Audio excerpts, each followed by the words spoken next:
እግዚአብሔር አምላካችን የተመሰገነ ይሁን። እግዚአብሔርን እናመሰግናለን ደሞችን ቀን በእድሜያችን ላይ ጨምሮ እንድናመልከው ስለፈቀደ እግዚአብሔርን እናመሰግናለን። ዛሬ ከኔ ጋራ የእግዚአብሔርን ቃል እንከፋፈላለን። እንግዲህ ርዕሴ መባረክ ለበረከት ይላል። ዘፍጥረት 26 የይስሐቅን ሐሳብ ላይ የተመረኮዘ ይሄ በረከት የሚለው ሰፊ ሐሳብ ነው፣ ግን በይስሐቅ ሕይወት ብቻ የሆነውን ነገር ብቻ ነው የምናየው። በረከት በራሱ መጽሐፍ ቅዱስ ላይ በተከታታይ ልንማረው የምንችል ሰፊ ሐሳብ ነው። እኔ ግን ዛሬ እንድናይ የፈለኩት የይስሐቅ ታሪክን ብቻ ይሆናል ማለት ነው። ስለዚህ ያው ቁጥሩ እንደምታዩት ከ18 እስከ 33 ሰፊ ስለሆነ የተወሰኑ ቁጥሮችን አስቸግራችሁና እንዲቆመን አብረን እናነባለን።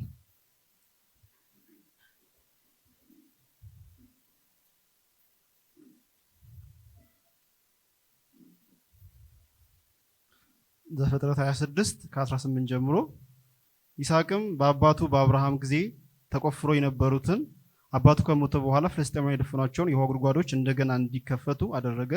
አባቱም ቀድሞ ባወጣላቸው ስም መልሶ ጠራቸው። የይስሐቅ አገልጋዮችም በሸለቆ ውስጥ ሊቆፍሩ ከጉድጓዱ የሚፈልቅ ውሃ አገኙ። የጌራራ እረኞች ግን ውሃው የኛ ነው በማለት ከይስሐቅ እረኞች ጋር ጠብ አነሱ። ከዚህም የተነሳ ይስሐቅ ያን ውሃ የውሃ ጉድጓድ ኤሴቅ ብሎ ጠራው፣ በጉድጓዱ ምክንያትም ተጣልተዋልና። አሁንም እንደገና ሌላ የውሃ ጉድጓድ ቆፈሩ። አሁንም ሌላ ግጭት ተፈጠረ። ስለዚህ የውሃ ጉድጓዱን ሰጥና ብሎ ጠራው። ይስሐቅም ያን ቦታ ትቶ ሌላ ስፍራ ላይ የውሃ ጉድጓድ አስቆፈረ። በዚህ ጊዜ ግን አንድም ሰው ጠብ አልነሳበትም። ስለዚህ ያን የውሃ ጉድጓድ አሁን እግዚአብሔር ሰፊ ቦታ ሰጥቶናል፣ እኛም በምድር ላይ እንበዛለን ሲል ሮቦት ብሎ ጠራው። እግዚአብሔር አምላካችን ሆይ እናመሰግንሃለን። ጌታ ሆይ በዚህ ማለዳ ደግሞ ልትናገረን ስለፈለክ እናመሰግንሃለን። አባት ሆይ በዘመናት መሃል ደግሞ እግዚአብሔር ሆይ ሁሌ መኖሪያ የሚሆነንን ሕይወት የሚሆነንን ቃል ደግሞ እግዚአብሔር ሆይ ስለሰጠን እናመሰግንሃለን። ዛሬም ከዚህ ቃልህ እንድታስተምረን ደግሞ ለምንሃለን። ጌታ ሆይ ከቅዱሳት መጽሐፍት የምንማራቸው ነገሮች በሕይወታችን እንዲገለጡ በብዙ ጸጋ እንድታግዘን ለምንሃለን። ትጉዎች እንድታደርገን ለምንሃለን። አሁን ደግሞ ይህንን ቃል እንከፋፍላለን። እግዚአብሔር ሆይ በዚህም ደግሞ እግዚአብሔር ሆይ እኔም አንተ የተናገርከኝን ቃልህ የሚለውን መናገር እንድችል እንድትረዳኝ ለምንሃለሁ። እግዚአብሔር ሆይ እንድታግዘኝ ለምንሃለሁ። ወገኖቼንም ደግሞ ከዚህ ሐሳብ እግዚአብሔር ሆይ ያንተን ቃል ማግኘት እንዲችሉ እግዚአብሔር ሆይ ሐሳባቸውን ሰብስበው መስማት እንዲችሉ ከቃልህ ጋርም እንዲገናኙ እግዚአብሔር ሆይ እንድትረዳቸው ለምንሃለን። ጌታ ሆይ ስለ ሁሉ ስም ይባረክ። ጊዜያችን ሁሉ ባርክልን። በልጅ በኢየሱስ ክርስቶስ ስም ተባረኩ።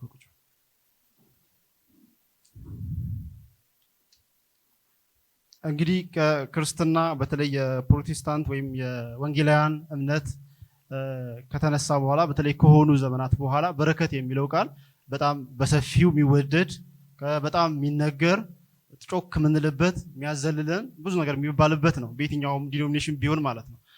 የሆነ ዲኖሚኔሽን ሰጥተን የምንታው ጉዳይ አይደለም። እግዚአብሔር በሰማያዊ ስፍራ ባርከን እንላለን፣ ሲሳካልንም ደግሞ በምድራዊ ነገር ባርከን እንላለን። ስለዚህ በረከት የሚለው ነገር ለኛ እጅግ በጣም ተወዳጅ ቃል ነው፣ የምንወደው ቃል ነው። መጽሐፍ ቅዱስ ላይ የበረከት ተቃራኒ መርገም ነው። ስለዚህ በአዲስ ኪዳን እግዚአብሔር መርገምን ሰበረ፣ በረከትን አፈሰሰልን እንላለን። ስለዚህ በረከት የሚለው ቃል እንግዲህ ብዙዎቻችን አዲስ አይደለም። ትርጉሙ እንግዲህ ካየነው መትረፍረፍ ነው። አንድ ነገር በረከት የሚባለው ሞልቶ ሲፈስ ነው፣ ሲትረፈረፍ ነው። ስለዚህ የቃሉ ትርጉምና አንዳንድ ጊዜ እኛ ክሌም የምናደርግበት ወይ የምናወራበት ወይ ተቃራኒ ሆኖ ይገኛል። ብዙ ጊዜ በረከት መትረፍረፍ ከሆነ ወደ ውጪ ነው። በረከት ልክ እንደ ወንዝ ወደ ውጪ የሚፈስ ነገር ነው በረከት። ስለዚህ አንድ ሰው ብሩክ ነው ሲባል ድሮ ለምሳሌ ልጆች እያለን ወላጆቻችን በጣም ስንታዘዝ ጎረቤት ምናምን እሱ የተባረከ ልጅ ነው ይላሉ። ለምንድን ነው? ስለነሱ ለተረፍናቸው ነው። ለነሱ የሆነ ገስታገን ወይ ስታዘዝናቸው ነው። ወደ እነሱ የሆነ ነገር መጥቷል ማለት ነው። እነሱ የሚያስቀይም ነገር ካገር ወደኛ ብቻ የምንሰበስብ ከሆነ ለምሳሌ አንድ ሰው ብዙ ገንዘብ ቢኖረው ለራሱ ብቻ የሚሰበስብ ከሆነ ሌሎች የሚጮቁ ምናምን ከሆነ ይሄ ብሩክ ነው አይባልም። ተባረከ ሰው ነው አይባልም። እሱ እኮ የተባረከ ሰው ነው አይባልም። ሰውን እየገደለ ያፈናቀለ ምን እያደረገ ለራሱ ብር የሚሰበስብ ሰው የተባረከ ሰው ነው አይባልም። በማቴሪያል ከታየ ግን አለው እኮ ብዙ ነገር አለው። ስለዚህ በረከት የሚለውን ቃሉ ላይ ብቻ ከቆምን በረከት ለካ መትረፍ ነው፣ ለሌሎች እንዲፈስ መሆን ነው። ስለዚህ መጽሐፍ ቅዱሳችን ደግሞ ይህን ትልቅ ፕሪንሲፕል አድርጎ ያስቀምጠዋል። ለዚህ ዛሬ የመረጥኩት ክፍል እንግዲህ ይሄ ዘፍጥረት 26 ላይ ያለ ክፍል ነው። ይሄ ክፍል በዘፍጥረት 25 እና 27 መካከል የገባ የይስሐቅ ታሪክ ነው። ይሄ የይስሐቅ ታሪክ እንግዲህ ይስሐቅ ምንድነው የሆነው? ልክ እንደ አባቱ ዘመን ረሃብ ተነሳ በነበረበት ምድር። ስለዚህ የአባቱ ምድር ነው የነበረው። ከዚህ ምድር ተነስቶ ረሃብ ሲነሳ አባቱ ተከለከለው። እሱም እንግዲህ ብዙ ጊዜ ረሃብ በዛ ቦታ ላይ ይነሳል። ሲነሳ ወዴት ነው የሚሰደዱት? ወደ ግብጽ ነው። በረሃ ስለነበር ቦታው ወደ ግብጽ ነው የሚሰደዱት ማለት ነው። ወደ ግብጽ ይሄዳሉ። ስለዚህ ወደ ግብጽ የሚሄዱ ከሆነ ወደ ግብጽ የሚሰደዱ ከሆነ እዛ ህይወታቸውን ቢያንስ ለሆነ ጊዜ ቆይተው ይመለሳሉ። ምክንያቱም ቦታው አደገኛ ስለሆነ ረሃብ ስለሆነ ማለት ነው። ረሃብ በተደጋጋሚ የሚነሳበት ቦታ ነው ይሄ ቦታ። ስለዚህ ይስሐቅም እንግዲህ በዛ መሰረት ወደ ግብጽ ለመሄድ ያሰበ ይመስላል። ስለዚህ እግዚአብሔርም በዚሁ ቆይ፣ ወደ ግብጽ አትውረድ፣ እኔ ከአባት ጋር እንደነበርኩኝ ከአንተ ጋር መሆናለሁ፣ እዚህ ቆይ ይለዋል። እዛ ይቆያል። ሲቆይ ግን ያው የአገሩ ሰዎች እነ አቤሜሌክ ነበር ንጉሱ። ስለዚህ የሱ ሰዎች እንግዲህ ይፈራቸዋል። ስለዚህ ሚስቱ በጣም ቆንጆ ሚስት ነበረችው ርብቃ። ስለዚህ ልክ አባቱ እንዳደረገው እሱም እህቴ ናት ብሎ ይክዳል እንግዲህ አይደለ? ስለዚህ እህቴ ናት ብሎ ይክዳል። ከዛ አቤሜሌክ መጥቶ የሆነ ሰዓት ላይ ያያቸዋል፣ ባልና ሚስት እንደሆነ ያረጋግጣል። እንዴት ታደርገናለህ ብሎት ፈርቼ ነው እንዳትገሉኝ ይላል። ስለዚህ በዛ አይ በቃ ብሎ አቤሜሌክ አንድ አዋጅ ያነሳል። እንደዚህ አይነት በደል ደርሰብናል፣ አንድ ሰው ሚስት ነክቶ ቢሆን ለእኛም በደል ነው ይለና ከዚህ በኋላ የዚህን ሰውዬ ሚስትም ሰውየውንም ማንም ሰው እንዳይነካው ይላል። ማንም ሰው እንዳይነካው ይህንን ሰውዬ ብሎ አዋጅ ያወጣል። ስለዚህ ይስሐቅ ማንም ሰው እንዳይነካው የተባለ ሰው ነው። እዚህ ምድር ላይ ሲኖር ይስሐቅን መንካት አይቻልም። ስለዚህ በንጉስ አዋጅ ይወጣለት ሰው ነው። ቁጥር 18 ላይ ግን አዲስ ነገር ይመጣል። ዛሬ የምናየው ጀምሮ ቁጥር 18 ጀምሮ አዲስ ነገር ይመጣል። ከቁጥር 18 ጀምሮ ይስሐቅም በአባቱ በአብርሃም ጊዜ ተቆፍረው የነበሩትን አባቱ ከሞተ በኋላ ፍልስጤማውያን የደፈኗቸውን የውሃ ጉድጓዶች እንደገና እንዲከፈቱ አደረገ። አባቱ ቀድሞ ባወጣላቸው ስምም መልሶ ጠራቸው። የይስሐቅ አገልጋዮችም በሸለቆ ውስጥ ሲቆፍሩ ከጉድጓዱ የሚፈልቅ ውሃ አገኙ። የጌራራ እረኞች ግን ውሃው የኛ ነው በማለት ከይስሐቅ እረኞች ጋር ጠብ አነሱ። ከዚህም የተነሳ ይስሐቅን ያን የውሃ ጉድጓድ ኤሴቅ ብሎ ጠራው፣ በጉድጓዱ ምክንያት ተጣልተዋልና። አሁን እንግዲህ ይሄ የአብርሃም የነበረ ጉድጓድ ነው። መልሶ ቆፈረው፣ ተደፍኖ ነበረ። ስለዚህ እግዚአብሔር እዚህ ቆይ፣ ግብጽ ቆይ ሲለው ያደረገው ነገር ምንድን ነው? የአባቱን ታሪክ ወደኋላ ሄዶ የውሃ ጉድጓድ መቆፈር ነው። ምክንያቱም የሚተዳደሩት በእርሻ ስለነበረ ብዙ ጊዜ ረሃብ ቢነሳ በውሃ አማካኝነት ነው። እዛ አካባቢ መሬቱ ደረቅ ነው፣ ዝናብ ብዙ ጊዜ አያገኙም። ስለዚህ በዚህ ምክንያት ላይ ረሃብ የሚነሳው በዚህ ምክንያት ነው። ስለዚህ ይሄን ውሃ ያገኛል። ይሄን ውሃ ካገኘ በኋላ ቀጥሎ እንግዲህ ተቃውሞ ይነሳበታል ማለት ነው። ተቃውሞ ይነሳበታል። ከዚህ በፊት ቁጥር 17 ላይ ቁጥር 16 ላይ በተለይ አቤሜሌክ ይስሐቅን ከኛ ይልቅ ኃያል ሆነሃልና ሀገራችንን ልቀቅልን አለው። ይስሐቅም ያንን ቦታ ትቶ ሄደ፣ በጌራራ ሸለቆም ተቀመጠ ብሎ ነው ቁጥር 18 የሚጀምረው። ስለዚህ ቁጥር 6 ላይ አትንኩት ይሄንን ሰውዬ ብሎ አዋጅ ይወጣለት ይስሐቅ ቁጥር 17 ላይ በጣም ስለተሳካለት በጣም ስላለለት፣ ምክንያቱም እግዚአብሔር አትሂድ ግብጽ አትውረድ እዚህ ቆይ ብሎት ያን ታዞት እግዚአብሔር ባርኮታል። ስለዚህ ተትረፍርፏል። ይህንን ሲያዩ ቀኑበት። ስለዚህ አቤሜሌክ ንጉሱ መጥቶ ከኛ ይልቅ በርትተሃል፣ ከኛ ይልቅ ታላቅ ሆነሃል። ይሄ ታላቅ ሆነሃል የሚለው ቃል አብርሃምን እግዚአብሔር ታላቅ አረጋለሁ ያለው ቃል። አብርሃምን እኔ ታላቅ አረጋለሁ፣ ታላቅ ሕዝብ አረጋለሁ የሚለው አንድ አይነት ቃል። ስለዚህ አቤሜሌክ ምንድነው የሚለው? ታላቅ ሆነሃል፣ ስለዚህ ተባርከሃል ነው። ስለዚህ ታላቅ ስለሆን ከኛ ታላቅ ስለሆን ለቀህ ሂድ ይለዋል። እንግዲህ ይሄ ሰው ምንም አላደረገም። ይስሐቅ ያጠፋው ጥፋት የለም። ጥፋቱ ምንድነው? ስለተባረከ ነው። ከኛ ይልቅ ኃያል ሆነሃል። የእነሱን አልነካም፣ የራሱን ሰርቶ ነው። ጉድጓዶቹን ከዚህ በኋላ የምታዩችሁንም ግን እግዚአብሔር በብዙ ባርኮታል። ስለዚህ ከኛ ይልቅ ታላቅ ስለሆን ለቀህ ሂድ ይለዋል። እንግዲህ በዚህ ምክንያት ነው ይስሐቅ ቀጥሎ ጉድጓዶቹን እንትኖቹ ሲቆፍሩ የመጀመሪያ ጉድጓድ ላይ ችግር የሚገጥመው ማለት ነው። እንግዲህ በረከት ስጦታ ከሆነ በተለይ በረከት የሚለው ቃል የሚታወቀው ትልቁ በረከት በአብርሃም የተሰጠ በረከት ነው። እንደምታውቁት የአብርሃም በረከት ነው ለእኛም የደረሰ። እግዚአብሔር አብርሃምን እባርክሃለሁ ሲለው ያ በረከት የሰው ልጆች ሁሉ መዳኛ ሆኗል። በረከት ስለዚህ ድነት ነው። በረከት ስለዚህ የእግዚአብሔር ሕዝብ መሆንም ነው። ስለዚህ ታላቁ በረከት ለአብርሃም የተሰጠው በረከት ነው። ይሄ በረከት ደግሞ የሚቀጥለው በይስሐቅ በኩል ነው። ስለዚህ የእግዚአብሔር በረከት ለማን ነው? አብርሃምን ባርክሃለሁ ሲለው ምን እያለው ነው? በአንተ የምድር አሕዛብን በሙሉ ይባረካሉ። ስለዚህ የአብርሃም መባረክ ወደ ውጭ ነው፣ ለሕዝብ በሙሉ ነው ማለት ነው። ስለዚህ እነዚህን ክፍሎች ቁጥር በቁጥር ስናይ የመጀመሪያው እንግዲህ ቁጥር 18 ላይ የይስሐቅን የውሃ ጉድጓድና የእግዚአብሔርን ታማኝነት እናገኛለን። በተለይ ከ18 እስከ 22 ባለው ክፍል ላይ የውሃ ጉድጓዶች አሉ። በዚህ ውስጥ የእግዚአብሔርን ታማኝነት እናያለን። ከእንደገና ደግሞ ይስሐቅ የውሃ ጉድጓድ ሲቆፍር እናያለን። በዚህ ክፍል ላይ የመጀመሪያው እንግዲህ የመጀመሪያው ብናገኘው ነገር ምንድነው? ይስሐቅ የአብርሃም የነበረውን የውሃ ጉድጓድ ደግሞ ሲከፍተው ነው የምናየው። አሁን ባነበብነው ቁጥር ላይ ከ18 እስከ 22 ጉድጓዶቹን ደግሞ ሲቆፍራቸው ከእንደገና ሲከፍታቸው እናያለን፣ ተዘግቶ የነበሩትን ማለት ነው። ስለዚህ እነዚህ በረከቶች ለአብርሃም የተሰጡ አብርሃም የተጠቀመባቸው ናቸው። በዛ ምድር ላይ ውሃ ማግኘት ከባድ ነው በጣም። ውሃ በቀላሉ የሚገኝ አይደለም። ውሃ ካላገኙ ደግሞ ቀጥሎ ረሃብ ነው የሚከሰተው። ስለዚህ በዛ ምድር ላይ ውሃ ህይወት ነው። ውሃ በጣም ወሳኝ ነገር። ስለዚህ እነዚህን ጉድጓዶች ይከፍታል። እንግዲህ እነዚህን ጉድጓዶች በሚከፍትበት ጊዜ ከአብርሃም የአባቱን በረከት ለማስቀጠል እንደሆነ እናያለን። በዚህ ሰዓት ላይ የውሃ ጉድጓዱ ይከፈታል። እንግዲህ በዚህ ቁጥር ላይ አንድ የምናየው ነገር ምንድን ነው? ውሃ ጉድጓዶቹ መከፈታቸው እግዚአብሔር ከአብርሃም ጋር የገባውን ኪዳን የገባውን በረከት ከይስሐቅ ጋር እየቀጠለ ነው ማለት ነው። እግዚአብሔር በሰዎች እድሜ ወይም በሆነ ጊዜ የሚገደብ አምላክ አይደለም። ለአብርሃም የገባለትን ኪዳን በይስሐቅ እየቀጠለ ነው ማለት ነው። ስለዚህ ልጁ ይስሐቅ የአብርሃምን ኪዳን እያስቀጠለ እንደሆነ እናያለን እዚህ ላይ እንግዲህ። ከዛ ቀጥሎ እንግዲህ ይሄ በሚሆንበት ጊዜ ምንድነው የደረሰበት ነገር? ከፍልስጤማውያን ዘንድ ተቃውሞ መጣበት። ስለዚህ የአብርሃም የአባቱን ኪዳን እያስቀጠለ ነው። ወደ ግብፅ አትውረድ ተብሎ ነው ይሄን ነገር ያገኘው። በዚህ ቦታ ያለው ግን ተቃውሞ መጣበት። እግዚአብሔርን ሰምቶ ታዞ ነው ያለው። ስለዚህ ይሄ ተቃውሞ መጣበት። በዚህ ውስጥ ግን አንድ ነገር አለ። የእግዚአብሔር ጥበቃና መግቦት አለ። እግዚአብሔር ለበረከት ከጠራው በኋላ እነዚህን ሰዎች ቢቃወሙትም እንኳን እግዚአብሔር ግን ስቲል ጥበቃው እንዳለ እናያለን። ከቁጥር 19 ጀምሮ የይስሐቅ አገልጋዮች በሸለቆ ውስጥ ይቆፍሩ፣ ከጉድጓዱ የሚፈልቅ ውሃ አገኙ። ከዛ አሁን የምናያቸው ደግሞ ከ19 እስከ 21 ባለው ደግሞ አሁንም ከእንደገና ሌላ ጉድጓድ ሲፈጠር እናያለን። የመጀመሪያው ጉድጓድ የተፈጠረው ጸብ ስም አለው። የጉድጓዱን ስም እናያለን፣ የተጣላባት ጉድጓድ እንደሆነች። ስለዚህ የይስሐቅ የመጀመሪያውን ጉድጓድ ይቀሙታል። ከዛ እልፍ ብሎ ሁለተኛ ጉድጓድ ሲቆፍር ደግሞ እናያለን። ስለዚህ አሁንም በዚህ መካከል ግጭት ይፈጠራል። ስለዚህ የመጀመሪያው ኤሴቅ ይላታል። ስለዚህ የተጣላባት ጉድጓድ ነች። እቺኛው ጉድጓድ የተጣላባት ጉድጓድ ስለሆነች ኤሴቅ ይላል።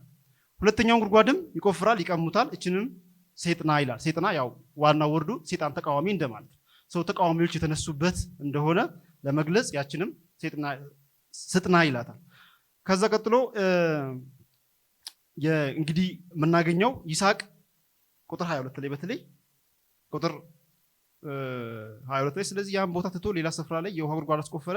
በዚህ ጊዜ ግን አንድም ሰው ጠብ አላነሳበትም። እንግዲህ አይታችሁ ከሆነ ጉድጓድ ይቆፍራል፣ ይመጡበታል፣ የኛ ነው ይላሉ፣ ይሄዳል። ይቆፍራል፣ የኛ ነው ይላሉ፣ ይሄዳል። ስለዚህ አሁን እንግዲህ በዚህ ቦታ ላይ የምናገኘው ነገር ምንድን ነው? ይሄ ጉድጓድ እኮ የነሱ አይደለም ማለት። በዛ ምድር ላይ ከጉድጓድ ውሃ ቆፍሮ ማውጣት ማለት በጣም ከባድ ነው። የአንድ እንደውም እንትን እያነበብኩኝ እዛ ምድር ላይ ምን ያህል ሜትር መቆፈር አለበት ውሃ ለመውጣት በዛ ሰዓት ሲባል ብዬ እየጠየኩኝ ከ21 ሜትር እስከ 30 ሜትር ወደታች መቆፈር አለበት። ያ ደግሞ ድንጋይ ነው መሬቱ፣ ጠንካራ ነው በጣም። ይህን ያህል ቆፍሮ ነው እንግዲህ እነዚህን ውሃዎች ያገኘ። የለፋበት ነው አስቡ እስቲ። እና አንድ ሰው እድሜ ልኩን የለፋበትን ነገር በሆኑ ሰዎች መጥቶ ሲቀማ አስቡ። ምን አይነት ንዴት ውስጥ ነው የሚገባው? ምን አይነት እልህ ውስጥ ነው የሚገባው? ከዛ ደግሞ እግዚአብሔር ባርክሃለሁ እዚህ ቁጭ በል ያለው ሰው ነው። ይሄ ሰው እግዚአብሔርን ቃል ይዞ ከዛ ደግሞ እግዚአብሔር በሰጠው መሰረት ለፍቶ አስቆፍሮ ያገኘውን ነገር ደግሞ መጥቶ ቀሙት። ከአንድም ሁለት ማለት ነው። ግን ያው እየተወላቸው ይሄዳል። አሁን እንደዚህ ሲባል ቀላል አይደለም ትራንዚሽኑ። እንደ ጉድጓዱን እንኳን አንደኛው ጉድጓድ እንኳን ተዘግቶ ተወስዶበት ሌላኛው እስከሚቆፍር ራሱ መሀል ላይ ያለው ራሱ ከባድ ነው በጣም። ውሃ ነው፣ ላይፍ ነው። ስለዚህ ይህንን ጊዜ በቃ ስናነበው ወዲያው እንደሆነ አናስብም። እንደዛ አይደለም። መሀል ላይ ስትራግሎች አሉ። እንግዲህ በእግዚአብሔር የተጠራ እግዚአብሔር አትሂድ ያለው እግዚአብሔር እባርክሃለሁ እዚህ ያለው ሰው በሆኑ ሰዎች እየተገፋ መከራውን እየበላ ነው ማለት ነው። ለፍቶ ባገኘው ነገር እውነት ነው እግዚአብሔር ባርኮለት ነው። ግን ደግሞ ለፍቶ ነው ያገኘው ያን ነገር። ያገኘው ነገር እየተቀማ ግን እልፍ ይላል፣ ይተዋል። ዓለማችን ላይ ብዙ ነገሮችን ማየት እንችላለን። አብዛኛው ጦርነት የሪሶርስ ግጭት ብዙ ጊዜ የሚነሳው ወይ ስልጣን ነው ወይ ደግሞ የሀብት ጸብ ነው። ስለዚህ ሀብትን ተቀምጦ ሰው ዝም ብሎ ቤቱ አይገባም። ሀገራችንም እንዴት ነው የሆነ ነገር ይፈልጋል። በቃ ጭንቅላታችን የሆነ ማስረጃ ይፈልጋል። ማለትም የሆነ ነገር የተወሰደብኝ በዚህ ምክንያት ነው እንዲህ ስለሆንኩ ነው ብለን ራሳችን ማሳመን አለበዛ ሰላማችን ነው የምናጣው። በሀገራችንም አንድ አባባል አለ፣ በህግ ከተወሰደች በቅሎ ይልቅ ያለ ህግ የተወሰደ ጭብጦ ይልቅ። በጣም ትንሽም ብትሆን ያለ ህግ ያለ እንትን ከተወሰደች ያንገበግባል በቃ። ስለዚህ በትንሽ ነገር ጦርነት ውስጥ ልንገባ እንችላለን፣ ጸብ ውስጥ እንገባለን። ይሄ የሰው ልጅን በሙሉ በእድሜ ዘመናችን ሲያጋጭ ነው። እስካሁንም ያሉት ጦርነቶች አብዛኞቹ የሪሶርስና የፓወር ጥያቄዎች ናቸው። በተለይ የሀብት ጉዳይ ሁሌ ሰውን እንዳባላ ሰው አንደኛውን ጥሎ የማለፍ ጉዳይ፣ ሀብትን የመሰብሰብ ጉዳይ ነው ጥያቄ። ይስሐቅ እንግዲህ ያገኘውን ሀብት ሲመጡበት እያለቀቀላቸው ሲሄድ እናያለን። ስለዚህ እልፍ ብሎ ሌላ ጉድጓድ ይቆፍራል። ከመጣላት ይልቅ ሌላ መፍትሄን ይወስዳል። መተውን ይወስዳል። መብትን መተውን ሌሎችን ይወስዳል። አሁን ሁል ጊዜ ይሄ ክፍል ሲሰበክ ወይም ይሄን ክፍል ስናይ አንዱን ሳይድ ካየን ይስሐቅ ተጎጂ፣ እነሱ ጠላቶች እንደሆኑ እናስባለን። እውነት ነው፣ ጎጂዎች ናቸው፣ የጎዱት ነው፣ ያለ አግባብ እየተቀበሉት ነው። ግን እኮ እግዚአብሔር አንድ ነገር ብሎታል፣ ለአብርሃም ዘርህን ለአሕዛብ ለበረከት አደርገዋለሁ። ስለዚህ በዚህ ምድር ላይ የውሃ ችግር አለ። ቢቆፍሩ እነሱ አያገኙም። ይስሐቅ ቢቆፍር ግን ውሃ ያገኛል ከኪዳኑ የተነሳ። ስለዚህ የይስሐቅ በዛ ምድር መገኘት ብዙ የውሃ ጉድጓዶችን አስገኝቶላቸዋል። ላይፋቸውን እንዲቀጥሉ አድርጓል። ስለዚህ ከይስሐቅ የሚቀዳ ምንጭ አለ ማለት ነው። እየተገፋ ነው እሱ፣ ግን ደግሞ ለሌሎች በረከት እየሆነ ነው ማለት ነው። ስለዚህ እግዚአብሔር በረከት አደርግሃለሁ ሲል አልቲሜት በኢየሱስ ክርስቶስ የሚያደርገው በረከት ዋናው እስኪደርስ ድረስ ግን በአካባቢ ያሉ ሰዎች እነዚህ እግዚአብሔር የባረካቸው ሰዎች ባሉበት ሙሉ ወደ ሌሎች የሚተርፍ በረከት አለ። በዛ ምድር ላይ ውሃ ማግኘት ማለት ስልጣን መያዝ ማለት ነው፣ ፓወር መያዝ፣ ሀብትን መቆጣጠር ማለት ነው በዛ ሰዓት። ስለዚህ አቢሜሌክ እሱን በማስጠጋቱ ምክንያት ብዙ የውሃ ጉድጓዶችን እንዳገኘ እናያለን ማለት ነው። ስለዚህ ይስሐቅ እልፍ ሲል ጠጋ ሲል እነሱ ሲገፉት በሱ መገፋት እነሱ ደግሞ እየተባረኩ በሱ መገፋት የአብርሃም በረከት ለአሕዛብ እየደረሰ እናያለን ማለት ነው። ታዲያ የሱ መገፋት የሱ ዋጋ መክፈልስ ብለን እንጠይቃለን። እልፍ ብሎ የቆፍራትን ጉድጓድ ጥል አልተነሳባትም። ስለዚህ ረሆቦት ይላታል። ቁጥር 22 ላይ ትርጉሙም አሁን እግዚአብሔር ሰፊ ቦታ ሰጥቶናል፣ እኛም በምድር ላይ እንበዛለን ሲል ረሆቦት ብሎ ጠራው። ረሆቦት ከቦታ ጋር ይገናኛል፣ ከስፍራ ጋር ይገናኛል። ሰፊ ቦታ መያዝን ይገልጻል። ስለዚህ እግዚአብሔር ሰፊ ቦታ ከነበሩበት የበለጠ ቦታ ሰጣቸው። ስለዚህ ያንን ቦታ ረሆቦት ብሎ ጠራው። ስለዚህ ይስሐቅ እግዚአብሔር ተስፋ ገብቶልኛል፣ ተስፋ ይገባልኝ፣ እግዚአብሔር ግን አላዳነኝም፣ ምክንያቱም የቆፈርኩትን ጉድጓድ ሁሉ እየወሰዱብኝ ነው ብሎ ኮምፕሌን አይደለም ያደረገው። ይገፍታል፣ ይሄዳል፣ ይቆፍራል። አሁን ለምን? ምክንያቱም ይስሐቅ አንድ ነገር ያውቃል። እግዚአብሔር ኪዳን ገብቶለታል። እግዚአብሔር ኪዳን የገባለት እንደማይተወው ያውቃል። የትም ቦታ ቢቆፍር ውሃ እንደሚያገኝ ያውቃል። ድካም አለው። ከዛ ቅድም እንዳልኳችሁ ደግሞ ያለ ሕግ መገፋቱ፣ ያለ ቦታ መገፋቱ ያናድዳል፣ ደስ አይልም። እየሰራችሁ እየለፋችሁ ስትገፉ አስቡት። ምንም ሳታርጉ ስትገፉ አስቡት፣ ስትቀሙ አስቡት። ግን አንድ ነገር ያውቃል እግዚአብሔር ሁል ጊዜ መግቦቱ አይቋረጥም።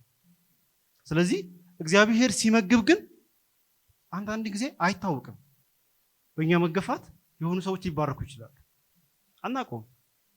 ለምን ሲባል እግዚአብሔር የበረከት ህዝብ አለው ምድር ላይ ሁል ጊዜ እግዚአብሔር የመረጠው የበረከት ህዝብ አለ። ይሄ የበረከት ህዝብ እየተገፋን በረከት የሚሆን ይስሐቅ እየተገፋ በረከት ሆነ። ይስሐቅ እየተገፋ ህይወትን አስቀጠለ። ረሃብ ባለባት ምድር ላይ ጥጋብን አመጣ። ይስሐቅ እየተገፋ ለምን? ኪዳን ስላለው። ስለዚህ በረከት በመጽሐፍ ቅዱሳችን ውስጥ መትረፍ ነው፣ ለሌሎች መሄድ ነው። ስለዚህ የይስሐቅ በረከት በአካባቢ ላሉ ሰዎች እረፍትን አመጣላቸው። እንግዲህ የመጽሐፍ ቅዱስ መርህ አንድ የሚነግረን ነገር ምንድነው? በእግዚአብሔር መግቦት ላይ መተማመን ማለት እግዚአብሔር አምኖ እንደ ይስሐቅ መቆፈር ማለት። እኔ ከዚህ መስሪያ ቤት ብባረር ቢገፉኝ ሌላ መስሪያ ቤት ላይ ቢሄድ እሰራለሁኝ ይሳካልኛል ብሎ ማመን ማለት ነው። ያው በጥፋታችን የምንባረረው አይደለም፣ እሱ ቅጣታችን ነው። በግፍ ለምንገፋ መልካም ባደረግን እንደውም ክፉ ሲመለስ። ስለዚህ ምናልባት በዛ ቦታ ላይ ምን እንደሚፈጠር አናውቅም። እኛ ግን ብሄርንበት ግን እንደሚሳካልን እርግጠኞች። ምክንያቱም እኛ ለበረከት ያለን ስለሆነ። ስለዚህ ግድየለሽነትም አይደለም። በቃ የሆነ ነገር ሰርቶ የሰሩትን ነገር በቃ የራሱ ጉዳይ ብሎ ዝም ብሎ በኬርለስ ብሎ መበተንም አይደለም። ለዛም አይደለም። ካስፈለጋቸው ሰዎች ግን መተው ነው። እግዚአብሔርን አምኖ ከዛ ግን መተውና ግን ቁጭ ብሎ እኔ ላንተ ብዬ ተውኩኝ ብሎ ማልቀስም አይደለም። ይስሐቅ ቀጥሎ ይቆፍራል፣ ያባርሩታል፣ ይቆፍራል። ስራ ይሰራል ማለት ነው። እግዚአብሔርን ማመን ማለት እግዚአብሔርን መተማመን ማለት ቀጥሎ መቆፈር፣ ቀጥሎ መስራት ነው ማለት ነው።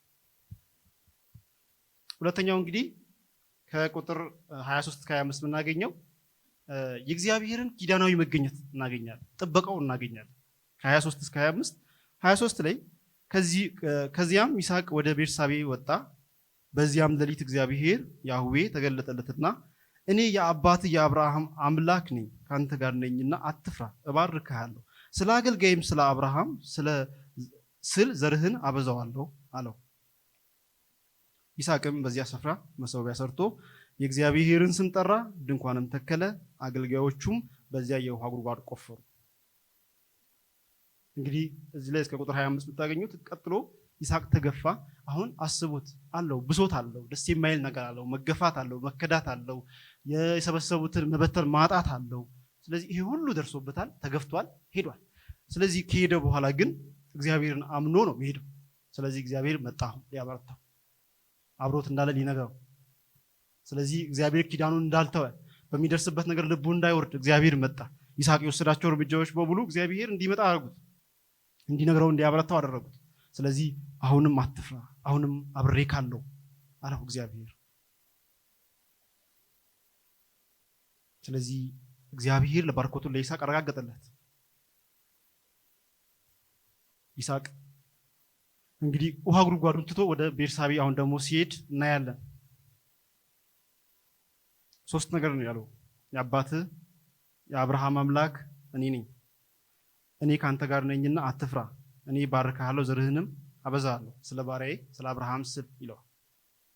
ስለዚህ እግዚአብሔር ኪዳኑን አጸናለት፣ አበረታው። አሁን እንግዲህ ከዚህ በኋላ የበለጠን አቅም ያገኘው ማለት ነው። ምክንያቱም ብዙ ጊዜ እንደዚህ አይነት ነገር ሲገጥማችሁ፣ መገፋት፣ መቸገር ምናምን በሰዎች መጣ ምናምን ሲገጥማችሁ ጥያቄ ውስጥ ነው የምትገቡት። እግዚአብሔር አብሮኝ አለ? ደግሞ ይሄ ሰው ደግሞ ኪዳን ተሸካሚ ነው። ጭራሽ ለአሕዛብ ለዓለም ሁሉ የሚሆንን በረከት የያዘ ሰው ነው። ግን የሆኑ ሰዎች መጥተው አዋክቦት ምናምን ነገር ሲገፉት ታያላችሁ። ስለዚህ ያስጠይቃል። የሁሉ የለፋው ሲበተን እግዚአብሔር አብሮኛል አለ ግን የሚል ነገር ይመጣል። እውነት ነው። ይስሐቅ ግን ልፍ ብሎ ሲቆፍር እናየዋለን። በዚህ ውስጥም ግን ልቡ እንዳይወድቅ እግዚአብሔር ኪዳኑን እንደቀጠለ ከአብርሃም ጋር እንዳለው ካንተ ጋርም አለው። ምክንያቱም በአብርሃም ታሪክ ውስጥ በህይወት እግዚአብሔርን አይቷል። እግዚአብሔር በአብርሃም ተገልጦ ሲሰራ አይቷል። ያደገበት የሰማው ታሪክ ነው አለው ይለዋል፣ ያበረታዋል። ቁጥር 25 ላይ ይስሐቅ ለዚህ የሚሆን መልስ ይመልሳል። ያመልካል እግዚአብሔር። የይስሐቅ መልስ በእግዚአብሔር ላይ መተማመንን ያሳያል። ይስሐቅ ቁጥር 25 ላይ መሠዊያን ይሰራል፣ እግዚአብሔርን ያመሰግናል። እንደዚህ ትዩ በሆነ መንገድ ደግሞ ጉድጓድ ያስቆፍራል። በቃ እግዚአብሔር ላይ ያለው እምነት ታያላችሁ። እግዚአብሔር ያመሰግናል፣ ከዛ ደግሞ አምኖ ደግሞ ይሰራል። የመጽሐፍ ቅዱስ ሰዎች እንደዛ ናቸው። እምነትና ስራቸውን ለይቶ የሚያዩ አይደለም። እግዚአብሔርን ያምናሉ፣ እምነታቸውን አፕላይ ያደርጉታል። ስለዚህ እግዚአብሔርን አምኖ ጉድጓድ ይቆፍራል፣ መሠዊያ አምልኮ ያዘጋጅለታል። ምክንያቱም እግዚአብሔር አምልኮቱን ስለገለጠለት እግዚአብሔርን ሊያመሰግን በዚህ ውስጥ እንኳን እግዚአብሔር አብሮ ስላለ ሊያመሰግነው መሠዊያ ይሰራል። በዚህ ለእግዚአብሔር ይመልሳል። እሱ ብቻ አይደለም፣ ተደላድሎ ለመኖር ድንኳኑን ይተክላል። የተገፋበት ሀገር ላይ ቅርብ ናቸው፣ ብዙ አራቀም፣ ይመጡበታል። ግን እግዚአብሔር አብሬህ ነኝ ስላለ ተሰራ፣ ድንኳኑ መሠዊያውን ሰራ፣ ተደላደል፣ እግዚአብሔር ላይ እምነቱን አደረገ። ስለዚህ እውነተኛ በረከት አምልኮና ተግባራዊ መደላደል አለው ማለት ነው። እግዚአብሔርን ማምለክ ከዛ ደግሞ ተግባራዊ የሆነ መደገፍ፣ እግዚአብሔር ላይ የሚታይ መደገፍ ያለው ማለት ነው። እንግዲህ ሶስተኛ የምናገኘው ክፍል ከዘፍጥረት እዚህ 26 እስከ 32 ያለው ክፍል ነው። እዚህ ላይ አንድ በጣም አስገራሚ ነገር ነው የሚሆነው። ተገፍቷል፣ እዚህ ደርሷል፣ ብዙ ነገር ደርሶበታል። እግዚአብሔርም ጣልቃ ገብቶ መጨረሻ ላይ ከተገፋ በኋላ ብዙ ከሆነ በኋላ እኔ ያለው አብሬህ ብሎታል። ይስሐቅም መሰዊያውን ሰርቷል፣ ቤቱንም ሰርቷል፣ ድንኳኑን ሰርቷል፣ ተደላድሏል። ቀጥሎስ እነዚህ ሰዎች ይመጡበት ይሆን ነው ጥያቄ። ቢመጡበት አምኗል፣ በቃ ተደላድሏል። ቁጥር 26 ላይ ይመጣሉ እነዚህ ሰዎች። ቁጥር 26 አቤሜሌክም ከአማካሪው ከአዘኮትና ከሰራዊቱ አዛዥ ከፊልኮል ጋራ ከገሊላ ተነስቶ ይስሐቅ ወዳለበት ስፍራ መጣ። እንግዲህ ትልልቅ ባለስልጣናት ንጉሱና ትልልቅ ባለስልጣናት ሲመጡ ምንድነው የሚሰማቸው? ዋና አማካሪው ከዛ ደግሞ ዋናው ጀነራል የሚመጡት አብረው ማን ቤት? ይስሐቅ ቤት። ስለዚህ ጉድ ሊፈጠር ነው። እንግዲህ ተደላድሏል። እግዚአብሔርን አምኖ እኔ ካንተ ጋር ነኝ ስላለው ድንኳኑን ተክሏል፣ መሰዊያ ሰርቷል፣ ተደላድሎ እየኖረ ነው በዚች ምድር ላይ። እንደመጡ ይስሐቅም ሮሮውን ያቀርባል። ይስሐቅም ጠልታችሁኛል፣ ካባራችሁኝ በኋላ አሁን ደግሞ ለምን መጣችሁ ብሎ ይጠይቃቸው። ምን ቀራችሁ? ጠላችሁኝ፣ ቃል ኪዳናቸውን አፍርሰዋል፣ ማንም እንዳይነካው ያለው ንጉሥ አባሮታል። ስለዚህ ምን ፍለጋ መጣችሁ? አሁን ምን ቀራችሁ ይላቸዋል። እነሱ የመለሱት መልስ አስገራሚ ነው። እነርሱም እንዲህ አሉ፣ እግዚአብሔር ከአንተ ጋር መሆኑን በግልጽ ተረድተናል። ስለዚህ በመሃል ላይ የጸና ውል በመካከላችን መኖር አለበት አልን። ይህም በእኛና በአንተ መካከል የሚጸና ውል ነው። አሁንም ከአንተ ጋር ስምምነት እናድርግ፣ አንተን እንዳልጎዳን፣ ነገር ግን በጎነትን እንዳሳየንህና በሰላም እንደሸኘን ሁሉ አንተም ክፉ እንዳታደርግብን በመካከላችን ውል ይደረግ። አንተን እንደሆነ መቼም እግዚአብሔር ባርኮሃል። ይስሐቅም ድግስ ደግሶ አበላቸው፣ አጠጣቸው። በማግስቱም በማለዳ ተነስተው በመካከላቸው መሐላ ፈጸሙ። ይስሐቅም አሰናበታቸው፣ እነርሱም በሰላም ሄዱ ይላል። ከቁጥር 30 ያለው እንግዲህ በዚህ ክፍል ላይ አንድ የምናገኘው ነገር ለካ ይስሐቅ እየተገፋ ሲሄድ እነሱ በቀላሉ የማያገኙት ነገር ሲገኝ በይስሐቅ ሲቆፍር ውሃ ሲወጣ በውሃው ሲባረኩ እሱ ደግሞ ሲገፋ አንድ ነገር አስተውለዋል። ይሄ ሰው ማን ነው የሚል ጥያቄ መጥቶባቸው እንግዲህ ይሄ ነገር ወዲያው ይሆን አይደለም። የሆነ ዘመን አልፈዋል፣ የሆነ ስብራቶች አልፈዋል። ይስሐቅ የተገፋ የተከዳ የተጣለ ይመስላል። በተለይ ከውጭ ለሚያይ ሰው ይሄ በይስሐቅና በእግዚአብሔር መካከል ነገር ነው እንጂ አንድ ከውጭ እንዳለ ሰው አስቡ። ይስሐቅ ሞኝ ነው እየተወ መሄድ። ይስሐቅ የተገፋ ሰው ያን ያህል የሚያስፈራም አይደለም። ይስሐቅ መተው ሲቀሙት ዝም ብሎ ጥሎ መሄድ ነው፣ ፈሪ ነው። ለሚያየው ሰው እንደዛ ነው ይስሐቅ። ግን ንጉሱ መጣ ከነዋና ባለስልጣኖቹ ጋር መጥቶ ምንድነው ያለው? አንተ ቀላል ሰው አይደለህም። ከመቼ ወዲህ ነው ደግሞ ጥሎ መሄድ ከባድነት ይሆን? ከመቼ ወዲህ ነው መሸሽ ከባድነት ይሆን? ከመቼ ወዲህ ነው የራስ የሆነ ነገር ሲወስዱ ትቶ መሄድ ጀግንነት ይሆን? አይታችሁ እኮ ምንድነው የሚለው? መሐላን እናድርግ፣ ምን እንዳታረገ እንዳትጎዳን። የሚሸሽ ሰው እንዴት አድርጎ ነው የሚጎዳው? ምክንያቱም አንድ ነገር ይለዋል፣ እግዚአብሔር ካንተ ጋር እንዳለ ተረድተናል።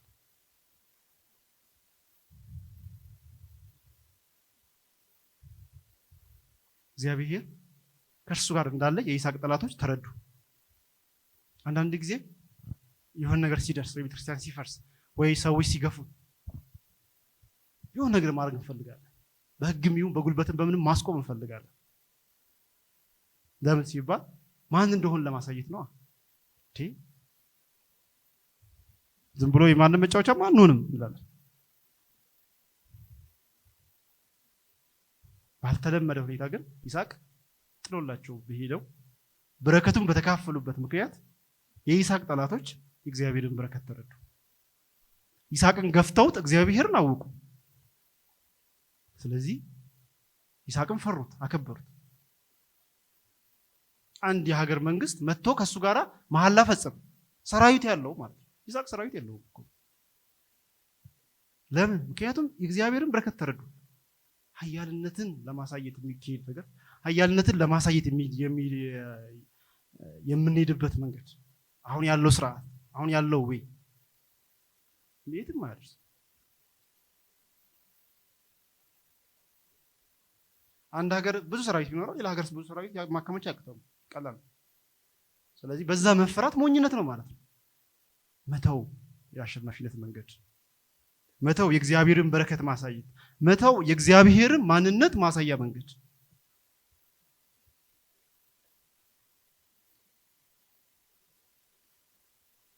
እንግዲህ ይስሐቅ እርቅና ሰላምን፣ እውነተኛ በረከት ወደ እርቅና ወደ ሰላም ይወስድ ነው።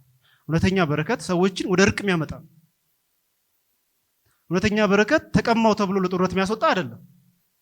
እውነተኛ በረከት ተነካብኝ ተብሎ ለጸብ የሚያስኬድ አይደለም። እውነተኛ በረከት ሰዎችን ወደ እርቅ የሚያመጣ፣ እውነተኛ በረከት ጠላቶችን ወዳጅ የሚያደርግ። እንግዲህ ጌታችን ኢየሱስ ክርስቶስ እንደዚህ አለ፣ ለሚያሳድዷችሁ ጸልዩላችሁ፣ ለሚረግሟችሁን መርቋቸው ወይም ባርኳቸው። ቃሉ ባርኳቸው ሲል አሁን እኛ ጋር የተለመደ ነገር አለ። ጌታ ይባርክ ይባላል። የሆነ ሰው ይመታ ጌታ ይባርክ ይላል። ብሶቱን ነው እያወጣ ያለው በውስጡ። ብሶቱን መውጣቱ ችግር የለው፣ ግን እያለ ያለው ጌታ የምር በሉት ነው። ለምን እንዲባረክ ሰው? ለምን? ምክንያቱም እኛ በረከት ነና። የመሲሁ ተከታዮች ለበረከት ናቸው፣ የበረከት ህዝቦች ናቸው። ስለዚህ የበረከት ህዝብ ከሆንን ደግሞ ለሚጠሉን እንኳን፣ ለሚያሳድዱን፣ ለሚገሉን እንኳን በረከትን ሼር ምናደርግ። በይስሐቅ ታሪክ ያለን ያለ ጌታችንም እንደዛ ነው። ለገደሉት ነው በረከት ይሆነ፣ ለጠላቶቹ ነው በረከት ይሆነ። ስለዚህ ብሉይ ኪዳን ላይ ዮሴፍንም ብትወስዱት እንደዛ ነው። ለወንድሞቹ ለሸጡት በረከት ይሆነ። ስለዚህ በይስሐቅ ህይወት የምናየው ይሄንን ነው። እግዚአብሔርም አብሮት ሆኖ አትፍራ ብላም ሲለው የነበረውም ለዚሁ ነው። እነዚህ ሰዎች እግዚአብሔርን አወቁ። ከእግዚአብሔር ህዝብ ውጪ የሆነው አሕዛብ የሚባል ህዝብ፣ እግዚአብሔርን የማያውቅ ህዝብ፣ ኪዳን ውስጥ የሌለ ህዝብ በረከትን አገኘ። በማን? በይስሐቅ አማካኝነት። ዛሬ ቤተክርስቲያን በረከት ናት ወይ? በረከት ካልኖች ለሌሎች ለኔ የሚል እኔ ተሳካልኝ፣ እኔ ቤት ሰላም ነው፣ ጎረቤት ችግር ነው እንል ከሆነ የት ነው ምንጫችን? ከየት ነው የቀዳነው? እግዚአብሔር ጠላቶችን እርስ በርስ አባላልኝ እንላለን። እኔን ግን ከፍ አድርገኝ እንላለን። መዝሙርም አይጠፋም። ከየት ነው የመጣው ነው? እግዚአብሔርን ጠላቶችን ወዳጆች ያደረጋቸው፣ እግዚአብሔርን ጠላቶችን በእኔ በኩል ባረካቸው፣ እግዚአብሔርነቱን አሳየ ነው መጽሐፍ ቅዱሳዊ ፕሪንሲፕላችን መሆን ያለበት። እግዚአብሔርም ጠላቶቹን በክርስቶስ ኢየሱስ በኩል ምን አደረጋቸው? ጠላቶቹ አደረጋቸው፣ ወዳጆቹ አደረጋቸው። ጠላቶቹ የነበርን እኛ በክርስቶስ ኢየሱስ በኩል ወዳጆቹ አደረገን። በምን? በክርስቶስ ኢየሱስ በኩል ዋጋ ተከፍሎ፣ በቀላሉ አይደለም። ስለዚህ ይሄ መንገድ ዋጋ ያስከፍላል፣ ግን ደግሞ የበረከት መንገድ ነው። ብዙዎች እግዚአብሔርን ያውቃሉ፣ ብዙዎች ወዳጆችን እናገኝበታለን። ለሰዎች ጥቅም ይሆናል፣ ለእግዚአብሔርም ክብር ይሆናል። ይስሐቅ ያደረገው ነገር አስገራሚ ነው። እዚህ ጋር ደገሰ፣ እንግዳ ተቀባይነቱን ታያላችሁ። ስለዚህ ጥላቻን በፍቅር መለሰ። መተው በቃ እኛ እንደዚህ ነው የምንፈልገው ስንል ወደ በቀል አልሄድም፣ ቂም አልያዝም። ወዲያው በቃ ደግስ ይላል ይስሐቅ የሰላም ሰው። ዛሬ በሀገራችን በጦርነት ውስጥ እንገኛለን። በተለያየ ቦታ ችግር አለ። የቱ ጋር ነው የኛ ቦታ? ቤንዚን ማርከፍከፍ ይሆን? ራሳችንን እንጠይቅ። እውነተኛ በረከት ሰላምን የሚያመጣ፣ እውነተኛ በረከት እርቅን የሚሻ፣ አይ ካልሆነ የሚል አይደለም። እስከ መጨረሻው ድረስ እርቅንና ሰላምን ብቻ። ስለዚህ ከበቀል ይልቅ ሰላምን፣ ከጥላቻ ይልቅ እንግዳ ተቀባይነትን አሳየ። ለገፉ ሰዎች፣ ለቀሟችሁ፣ ብዙ በደል ላደረሱባቸው ሰዎች ቤት መጥተው ተደግሶ እንግዳ ስትቀበሉ አስቡ። ምክንያቱም የበረከቱ መንገድ ገብቶታል። ለምን እንደባረከው እግዚአብሔር ገብቶታል። የመጨረሻው ቁጥር ከ32 እስከ 33 ያለው በዚያን ዕለት የይስሐቅ አገልጋዮች መጥተው ስለቆፈሩት የውሃ ጉድጓድ ነገሩት። ውሃ እኮ አገኘን አሉት። እርሱም የውሃውን ጉድጓድ ሳቤ አለው። ከዚያም የተነሳ የከተማይቱ ስም እስከዛሬ ድረስ ቤርሳቤ ተብሎ ይጠራል ይላል። ሳቤ እንግዲህ መሐላ ወይም ሰባት ማለት ነው፣ ከሁለት አንዱ ነው። ስለዚህ ቦታውን ከመሐላ በኋላ የተገኘ ቦታ ስለሆነ ሳቤ ወይም መሐላ የሚለውን እናያለን። በዚህ ቁጥር ላይ እንግዲህ ወዲያውኑ ውሃ አገኘን ነው የሚሉት። ሌላ ውሃ አገኘን። ስለዚህ የተቀማው ይስሐቅ እንደዚህ የተወቁ ቀምተውኛል፣ እንደዚህ ኮሆኛለሁ የሚል ቂም የለውም። ቂምም አልያዘም። እንደውም ደግሶ ፍቅርን አሳይቷቸው ትላል። ግን የዛኑ ቀን እግዚአብሔር ሲባርከው ደግሞ እናያለን። ተጨማሪ በረከት ደግሞ እናያለን። ይስሐቅ የሚኖርበት አካባቢ ላይ እዛው ላይ ሲባረክ እናያለን።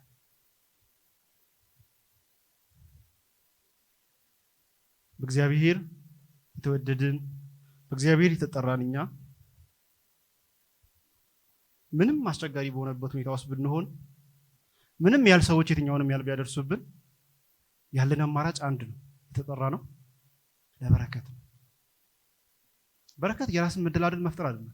በረከት የራስን ከሌላው ከፍ ብሎ መታየት አይደለም። በረከት ቃሉም እንደሚያሳየው መትረፍ ነው።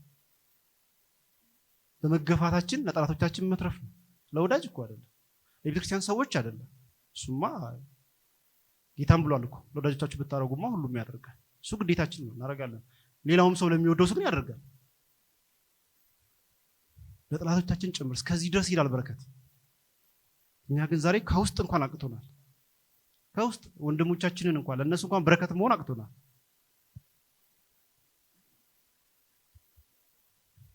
ብድ ነው እያደረግን ያለ ነው።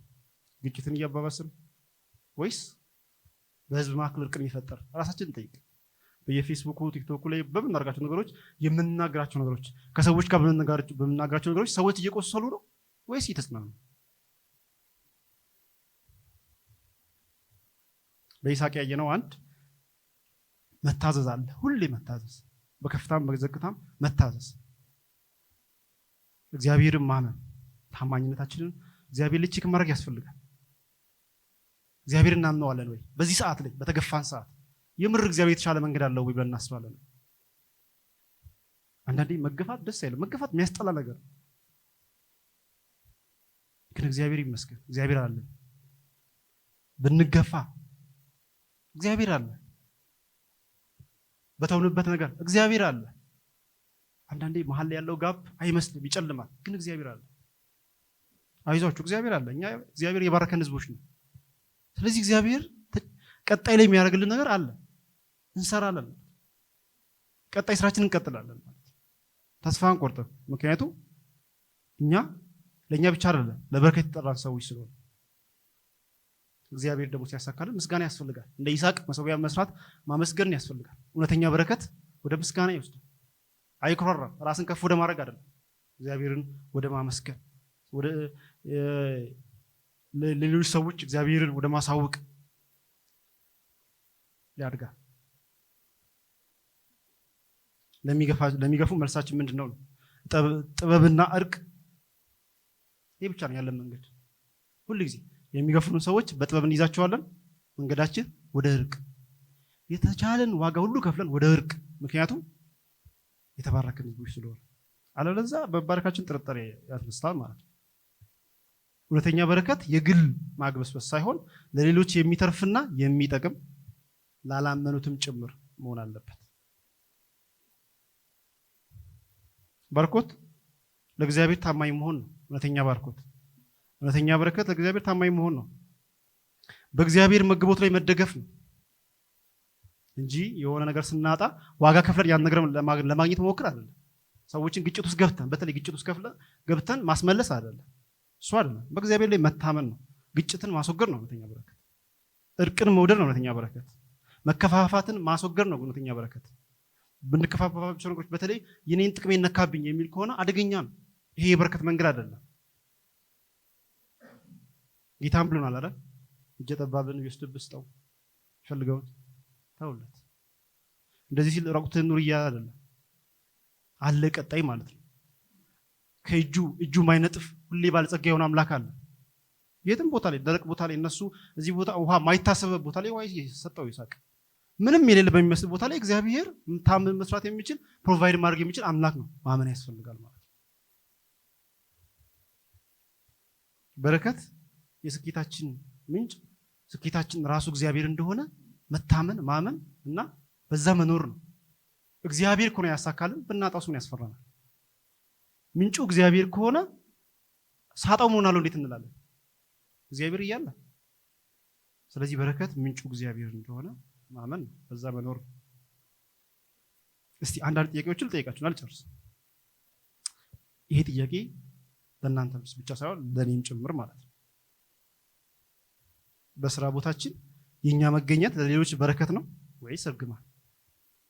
መጣ የሰውዬ ደግሞ እኛ በመኖራችን ስተት የሰሩ ሰዎችን በማጋፈጥ ይሄ ከሆነ ሰዎች ጋር ተመሳጥረን ግሩፕ በመፍጠር ሰዎችን በማሰቃየት ነው የምንታወቀው ወይስ እኛ ባለንበት የተሰበሩ ሰዎችን በመጠገን?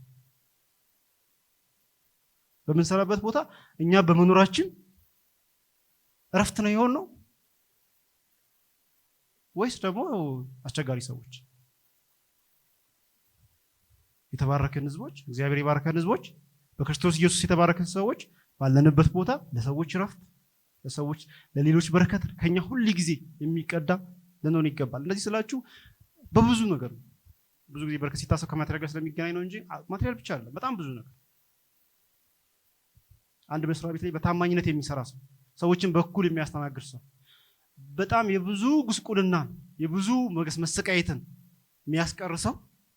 ለምሳሌ የመንግስት መስሪያ ቤት ላይ አንድ ሰው ቢቀጠር ሁሉ ጊዜ አለቃ እየወጣ የሚያሰቃያቸው ምናምን የነበሩ ሰዎች አንድ ክርስቲያን እዛ ቦታ ቢቀመጥ ተጨማሪ ሰዓት እየሰራ ሰዎችን የሚጠቅም ሰው ከሆነ በረከት ነው። የራሱን ጥቅም ሳያስብ ለሌሎችም። ስለዚህ ባለንበት ቦታ በሙሉ ባለንበት ቦታ በረከት ነን ወይስ እርግማን? ራሳችንን እንጠይቅ። በማህበረሰባችን ውስጥ በተለይ እንደዚህ በጦርነት እየተናጠች ላለች አገር ውስጥ ጦርነት አባባሽ ቅድም ማስረያ አንድ የጸሎት ርዕስ ሰጥቶ ነበረ።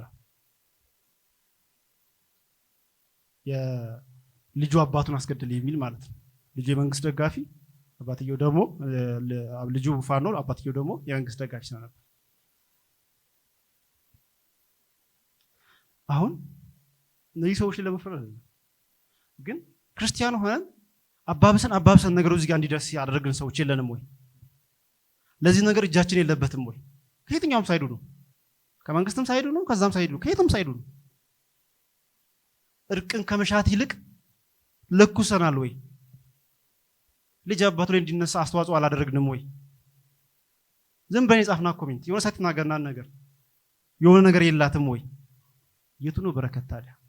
ይሄ ነው በረከት ነው ወይስ እርቅን ነው ያውጅን ያለ ነው? እርቅን ነው የተናገርን ያለ ነው? በሰዎች መካከል እርቅን ሰላምን ነው እየነዛን ያለ ነው? እንደዛ ከሆነ በረከት ነው። ቤተክርስቲያናችን ውስጥ ቤተክርስቲያን መከፋፈልን ቡድን መያዝን ምናምን የምናደርጉ ሰዎች ካሉ እርግማን ነው። የበረከት ማህበር እንደዛ ማድረግ የለበት መሆንም የለበት። እግዚአብሔር ከእርሱ በተቀበልነው በረከት እርሱን የምናከብርና ሌሎችን የምንጠቅም እውነተኛ መጋቢዎች ወይም ባለድራዎች ያድርገን። ስለዚህ እግዚአብሔር ይባርካል፣ ባርኮናልም ይባርካል። በስራችን እግዚአብሔር አብሮን ነው ያለው። በለፋንበት እግዚአብሔር ይባርከን። ግን በረከት ማለት እንደነገርኳችሁ ባርከን የምንለው ለሰዎች ከተረፍን ባገኘው ነገር ባለችን ነገር ወይም በተሰጠን ነገር ለሰዎች መትረፍ ከቻለን እግዚአብሔር ባርኮናል፣ በረከት። ስለዚህ እውነተኛ በረከት የሰላም መንገድን የእርቅ መንገድን መምረጥ ነው። የሰላም መንገድ መብትን ስለሌሎች መተው ነው። እግዚአብሔር በዚህ ደግሞ እንዲያግዘን ጸጋውን እንዲያበዛልን ማስተዋል እንዲሰጠን ደግሞ ለምነዋለን። እንጸልይ።